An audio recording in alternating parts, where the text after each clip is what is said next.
Constellation creator Peter Harness reacts to Stephen King's glowing review of his show.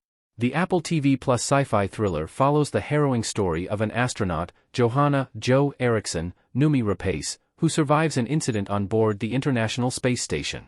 However, her nightmare isn't over as, upon returning home, she realizes her life on Earth appears to be altered.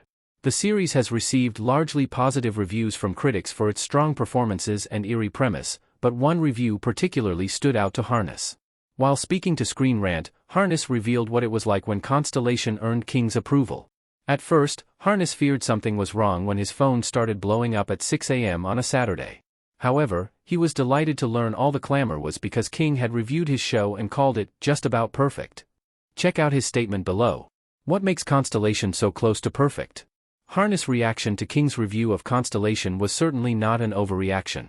While the author is best known for writing horror novels, he has gained a reputation for commenting on his favorite movies and shows.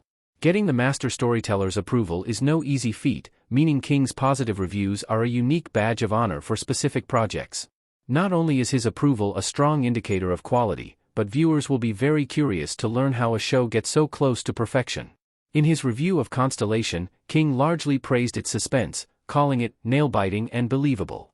It's not often that a sci-fi series is called believable, but one of the show's merits is, indeed, its realism. Constellation creates an exact replica of the ISS and isn't afraid to depict what being in space is really like, especially when it comes to a zero-gravity environment and terrifying claustrophobia. Meanwhile, even the altered reality portion is done subtly and realistically, reflecting the difficulty astronauts may experience readjusting to Earth. Hence, viewers are constantly questioning what's real and not, and the fact that the show is a blend of true science and sci-fi concepts makes it all the more eerie. Additionally, the performances, plot twists, and visuals only aid in building an exceedingly tense series. Still, King's review cautioned he was unsure if the show could pull off its finale. Constellation's realistic and suspenseful premise is quite close to perfect, but it remains to be seen if the ending will place it squarely within the bounds of perfection or not.